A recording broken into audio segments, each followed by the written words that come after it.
यार अगर आप कनाडा में पढ़ रहे हैं या फिर कनाडा जाकर पढ़ाई करने की सोच रहे हैं तो ये वीडियो आपके लिए लाखों रुपए बचा सकते हैं सीरियसली। 1 अप्रैल 2026 से कनाडा के अंदर रूल चेंज हो चुके हैं और मोस्टली इंडियन स्टूडेंट्स को ये पता ही नहीं है।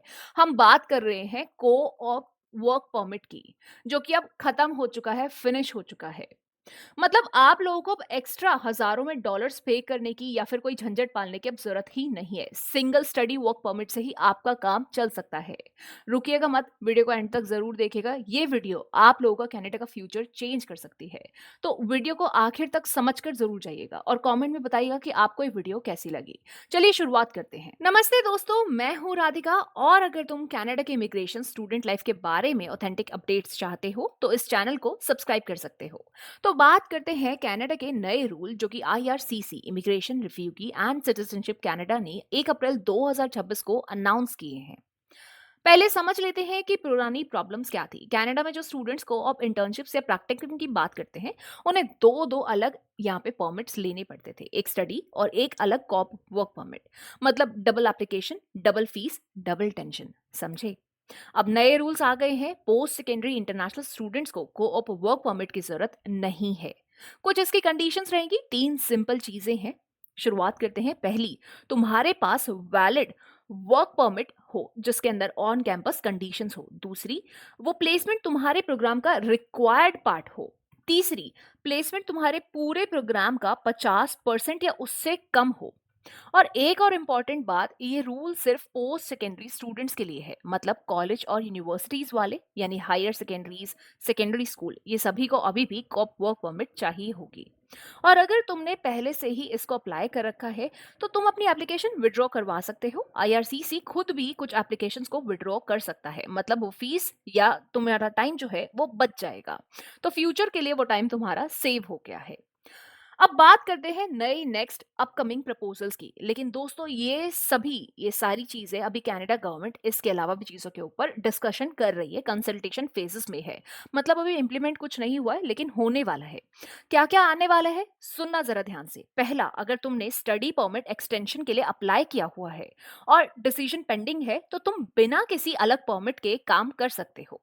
दूसरा, अगर तुम पीजीडब्ल्यूपी यानी कि पोस्ट ग्रेजुएशन वर्क परमिट के लिए अप्लाई किया हुआ है और डिसीजन आना बाकी है, तब भी तुम काम करने की परमिशन ऑटोमेटिकली मिल जाएगी। तीसरा, फॉरेन एप्रेंटिसेस के लिए स्टडी परमिट की जरूरत खत्म हो गई है। अगर तुम्हारे पास ऑलरेडी वर्क परमिट है तो ट्रेनिंग के लिए अलग से स्टडी परमिट लेना नहीं पड़ेगा। चौथा, एकेडमिक ब्रेक्स के दौरान वर्क ऑथराइजेशन के स्टैंडर्डाइज किया जाएगा ताकि कंफ्यूजन ना हो और कि छुट्टी में आप वर्क कर सकते हो या नहीं कर सकते।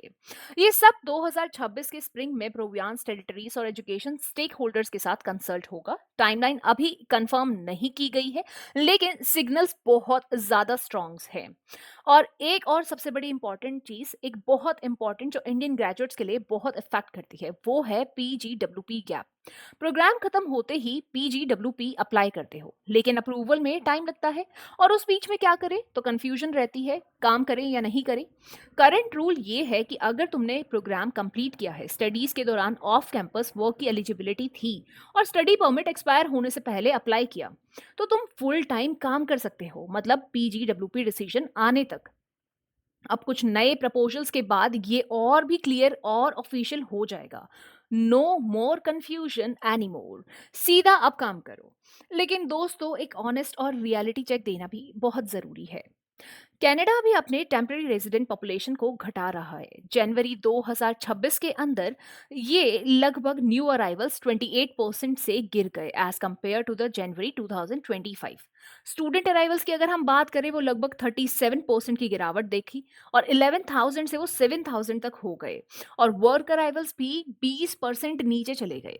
और पूरे 2025 की अगर हम बात करें ना, तो 2024 के कंपैरिजन में ये 53% नीचे आ चुके हैं। ये बड़ा नंबर है दोस्तों। कनाडा का गोल है कि टेम्पररी रेजिडेंट उसकी टोटल पॉपुलेशन का सिर्फ 5% हो। ये अभी 7.4% है, जो कि ज्यादा है। तो रिस्ट्रिक्शंस और भी आ सकती हैं। मतलब ये वर्क परमिट चेंजेस का एक रिलीफ जरूर है लेकिन कनाडा का दरवाजा पहले जैसा खुला नहीं है। Plan wisely. तो दोस्तों, क्विक रिकैप कर लेते हैं। पहली अप्रैल से कोऑप वर्क परमिट चले गया है, यानी कि आप स्टूडेंट परमिट से ही सारा काम चला सकते हैं।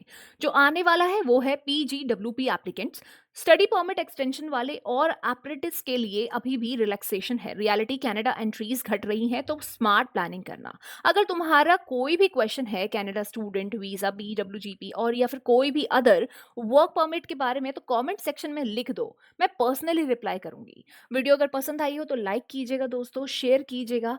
और किसी का लाखों में रुपए बचाने का प्लान है तो ये वीडियो दूसरों को भी शेयर करना और इसको डिटेल में वापस समझना।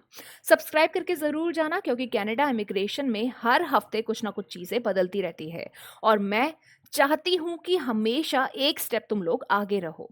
तब तक के लिए टेक केयर और अपना कनाडा का ड्रीम अलाइव रखना। मिलते हैं तुम लोगों से नेक्स्ट वीडियो में।